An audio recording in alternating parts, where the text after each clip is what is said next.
This is your weekly rundown for the Edge of Fate, Week 9 starting on September 9th.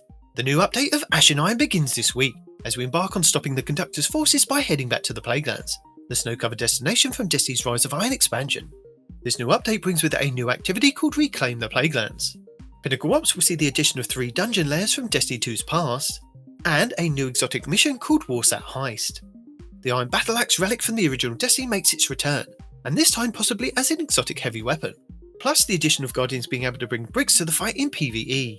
With this update, our seasonal reward track and seasonal challenges have been reset, bringing new rewards and new challenges. The new update also brings with it Ultimate Difficulty, which will be available when the new season launches starting at 451 power. With Ultimate Difficulty, players will have 2 new stakes introduced into the portal. Pressure Cooker, which requires you to finish under the time limit or get kicked to orbit, and Extinction. All players are limited to a single life with no revives. These 2 new stakes are optional, and are intended to provide the most significant challenge to even the most experienced of Guardians, and includes score boost to match. Ultimate Fireteam Ops matchmaking will open the following week.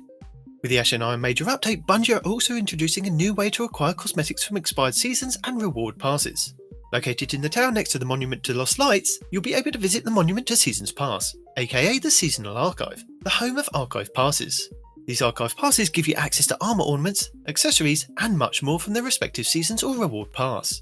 If you owned a pass when it was first available, you will have instant access to the archive pass when they become available on the seasonal archive. At launch, all seasonal passes released up to and including season 26 will be available. And before we get our hands on the new update, Bungie are doing a live stream for the new season Ash and Iron, and the next chapter in Destiny's story, Renegades. You can catch this on Tuesday the 9th of September at 9 AM PDT on Twitch.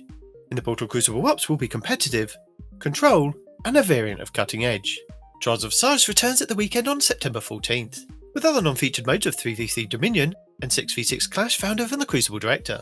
In the Solo Ops we should still have Skywatch, the Salt Mines, the Conflux, Creation, K1 Logistics, and Caldera. In the Fireteam Ops we will have a brand new activity called Reclaim the Plaguelands, with 2 additional battlegrounds, Behemoth and Episode Echo's Core, 3 additional strikes of Hypernet Current, Insight Terminus, and Fallen Sabre, 3 expeditions from Season of Plunder, Nessus, Cosmodrome, and Europa, with a returning episode Revenant Tomb of Elders. We should still have access to the strikes of Liminality, the Devil's Lair, Proving Grounds, Inverted Spire, and the Glassway. Battlegrounds Oracle, Foothold, Delve and Conduit, Empire Hunts the Warrior, Technocrat and Dark Priestess, Savathun Spire Offensive, Onslaught Widow's Court and Midtown, with the Coil. And in the Pinnacle Ops we are getting 3 dungeon layers. Pit of Heresy beneath the Necropolis, Duality Nightmare of Goron, and Warlord's Ruin Heaven's Vengeance. Plus 2 more exotic missions. Presage with the Dead Man's Tale exotic scout rifle being the main reward, the Season the Haunted, and opulent weapon sets, plus the Idolian Pursuant armor set, and Node Override Avalon, with Excalibur exotic glaive being the main reward, and the Season the Defiance weapon set.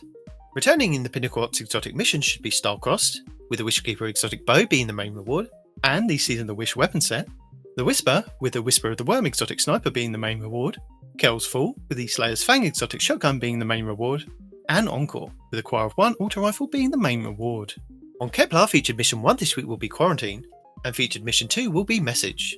For our Legacy rotation, the Dreaming City this week is at a strong curse level, which means Petrovenge can be found in Ria Silvia, and has the Dark Monastery mission for the next week. The Blind One features Taken Enemies and the Plague Oinamina. The Ascendant challenge will be Ouroboros over in the Affiliates Rest Lost sector. On the Moon, the weekly story mission is in the Deep. The Trove Guardian and the Wandering Nightmare, Jax, Claws of Zevra Wrath, are both located in the Hellmouth. Nightmare hunts Crota, Despair, Fogoth, Fear, and Ghoul, Rage.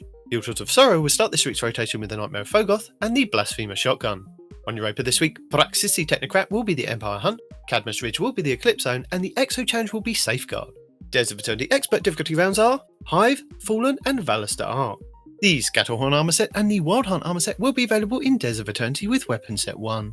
Arsenic Bite 4B, Blasper 2, Corsair's Wrath, Deafening Whisper, Dire Promise, Enigma's Draw, Escape Velocity, Giant 7 Rifle, Friction Fire, Royal Chase, True Prophecy, and Timeline's Vertex.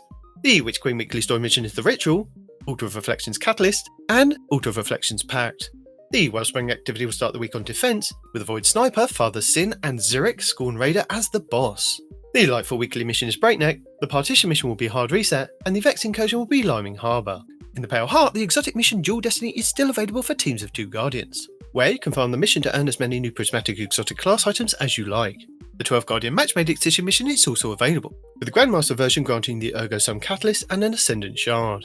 The Lost Sector rotation for this week will start with Veil's Labyrinth on the Cosmodrome, Chamber of Starlight on the Dreaming City, Scavenger's Den on the EDZ, Perdition on Europa, K1 Revelations on the Moon, Gilded Precept on Neptune, the Conflux on Nessus, Extraction on the Throne World, and the Forgotten Deep in the Pale Heart.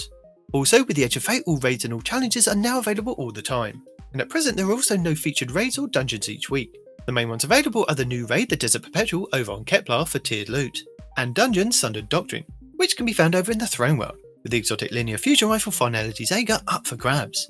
The exotic mission rotators should be Operation Ceres Shield, with the Revision Zero exotic pulse rifle being the main reward, the Season of the Ceres weapon set, and Ikelos weapon set, with the Warmind's Avatar armor set.